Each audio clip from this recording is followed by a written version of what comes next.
സമൂഹത്തിൽ നിരവധി കാര്യങ്ങൾ നമുക്ക് വില കൊടുത്ത് വാങ്ങാൻ കഴിയും. എന്നാൽ ഒരു മനുഷ്യന്റെ ജീവിതത്തിൽ മഹത്വപൂർണ്ണമായ ചിലതുണ്ട്. അതിൽ പലതും നമുക്ക് വില കൊടുത്ത് വാങ്ങാൻ കഴിയില്ല. അതിൽ മുൻപന്തിയിൽ നിൽക്കുന്ന ഒന്നാണ് സ്നേഹം. സ്നേഹം മറ്റുള്ളവർക്ക് നൽകുമ്പോഴേ നമുക്കത് തിരികെ ലഭിക്കുകയുള്ളൂ. സ്നേഹത്തിലും മഹത്വപൂർണ്ണമായ ചിലതുണ്ട്. അതിൽ ഒന്നാണ് ഒരുമ. സ്നേഹമുള്ളിടത്തെ ഒരുമയുള്ളൂ, ഒരുമയുള്ളിടത്തെ സ്നേഹമുള്ളൂ. വർഷങ്ങൾക്ക് മുമ്പ് ബ്രിട്ടീഷുകാർ നമ്മുടെ ഇന്ത്യയെ അടക്കി ഭരിച്ചിരുന്ന സമയത്ത് മഹത് വ്യക്തികൾ ഒരുമയോടെ നിന്നുകൊണ്ടാണ് നാം എല്ലാവരും ഇന്ന് സ്വാതന്ത്ര്യത്തോടെ ജീവിക്കുന്നത്. ജീവിതത്തിൽ മഹത്വപൂർണ്ണമായ മറ്റൊന്നാണ് ആത്മദാനം. ആത്മദാനത്തിന് മാതൃകയായി നിരവധി മഹത് വ്യക്തികൾ നമുക്കറിയാം. ആത്മദാനം എന്ന വാക്ക് പറയുമ്പോൾ മിക്കവരുടെ മനസ്സിലേക്ക് ഓടിയെത്തുന്ന ഒരു പേരാണ് മദർ തെരേസ. 1929 30,000-ഓളം കുഷ്ഠരോഗികളെ ശുശ്രൂഷിക്കുകയും പരിചരിക്കുകയും ചെയ്ത മദർ തെരേസ ആത്മദാനത്തിനൊരു മാതൃകയാണ്. മദർ തെരേസയെ പോലുള്ള മഹത് വ്യക്തികൾ തന്നെയാകണമെന്നില്ല ഒരു മാതൃക.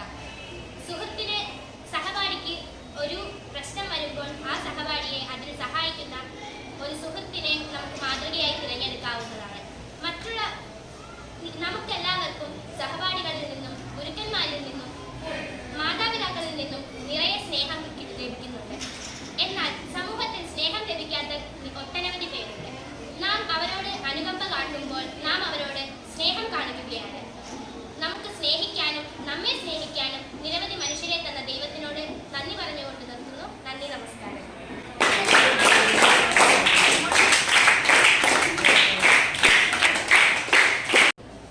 നമസ്കാരം. ഐക്യമില്ലാതെ മനുഷ്യശക്തിയില്ല. ഐക്യമാണ് മനുഷ്യശക്തി, ഭിന്നിപ്പാണ് ബലഹീനത. ഒരിടം, അവിടെ ഒരുമയുണ്ടെങ്കിൽ അവിടെ ശക്തിയുണ്ട്, സ്നേഹമുണ്ട്.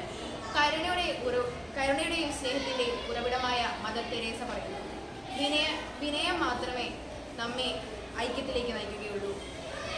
വിനയത്തിലൂടെ മാത്രമേ നമുക്ക് ഐക്യത്തിലേക്ക് എത്താനും കഴിയുകയുള്ളൂ. 2018 നാം നേരിട്ട ഓരോ പ്രളയം നമുക്ക് മനസ്സിലാക്കേണ്ടത് നമുക്ക് ഒത്തൊരുമയാണ്. ഒത്തൊരുമ വന്നപ്പോഴാണ് നമ്മൾ അവിടെ അതിനെ നേരിട്ടതും അതിജീവിച്ചതും എല്ലാം. ദ സ്റ്റാച്യു ഓഫ് യൂണിറ്റി, അഹമ്മദാബാദിൽ സ്ഥിതി ചെയ്യുന്ന ഒരു സ്റ്റാച്യു ആണ് ദ സ്റ്റാച്യു ഓഫ് യൂണിറ്റി. ആ പ്രതിമയുടെ ഒരു ലക്ഷ്യം ഭാവിയിലെ കുട്ടികൾക്കും മുതിർന്നവർക്കും ഒരു നെയിം ഉണ്ടായി കൊടുക്കുക, ഒരുമ, സന്തോഷം ഇതിൽ ജീവിക്കുക എന്ന ഉദ്ദേശത്തോടെ നിർമ്മിച്ചതാണ് ദ സ്റ്റാച്യു ഓഫ് യൂണിറ്റി. ഇപ്പോഴത്തെ കുട്ടികൾക്കും ഇതൊരു ലക്ഷ്യബോധം ഉണ്ടാക്കാൻ കഴിയും എന്ന ഇതിലാണ് ഇത് സ്ഥിതി ചെയ്യുന്നത്. ഇതിലെല്ലാം നാം മനസ്സിലാക്കേണ്ടത് കരുണ, ഒരുമ, സ്നേഹം ഇവയെല്ലാം ഉണ്ടെങ്കിൽ നമുക്ക് എന്തിനേയും അതിജീവിക്കാം. കരുണയിലും ഒരുമയിലും സ്നേഹത്തിലും വളരുക. നന്ദി, നമസ്കാരം. ബഹുമാനപ്പെട്ട അധ്യാപകരെ, എൻ്റെ പ്രിയ കൂട്ടുകാരെ, ഞാനിന്ന് ഇവിടെ ആയിരിക്കുന്നത് സ്നേഹം, ആത്മദാനം എന്ന വിഷയത്തെക്കുറിച്ച് നിങ്ങളുമായി കുറച്ച് കാര്യങ്ങൾ പങ്കുവയ്ക്കാനാണ്. സ്നേഹം എന്നത് സങ്കീർണവും അതേസമയം അളവറ്റതുമായ ഒരു വികാരമാണ്. സ്നേഹം നമ്മെ മറ്റുള്ളവർക്കായി പ്രവർത്തിക്കുവാനും അവരുടെ സന്തോഷങ്ങളിൽ പങ്കുചേരാനും സഹായിക്കുന്നു. ഒരാളെ വേദനിപ്പിക്കുന്ന വാക്കുകൾ ഉപയോഗിച്ചതിനു ശേഷം 1000 മധുരമുള്ള വാക്കുകൾ പറഞ്ഞാലും അതിൽ പ്രയോജനമില്ല. സുഖത്തിനായി മറ്റുള്ളവരെ കുറിച്ച് ഓർക്കാതെ സ്വന്തം സുഖത്തിനായി മാത്രം ജീവിക്കുമ്പോൾ അത് വൃഥയാകുന്നു. അവനവൻ ആത്മസുഖത്തിന് ആചരിക്കേണ്ടവ അവനവൻ സുഖത്തിനായി വരണം എന്ന ശ്രീനാരായണ ഗുരുവിന്റെ വരികൾ നമുക്ക് ഓർക്കാം. മറ്റുള്ളവരോട് ദയ, കാരുണ്യം, ആദരവ്, ക്ഷമ എന്നിവ പ്രകടിപ്പിക്കുന്നതിലൂടെ നാം സ്നേഹം തന്നെയാണ് പ്രകടിപ്പിക്കുന്നത്.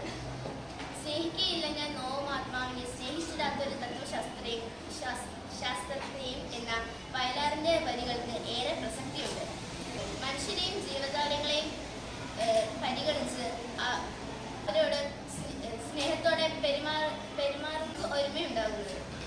ഇത്തരം പറഞ്ഞുകൊണ്ട് ഞാൻ എൻ്റെ വാക്കുകൾ അവസാനിപ്പിക്കുന്നു. നന്ദി, നമസ്കാരം.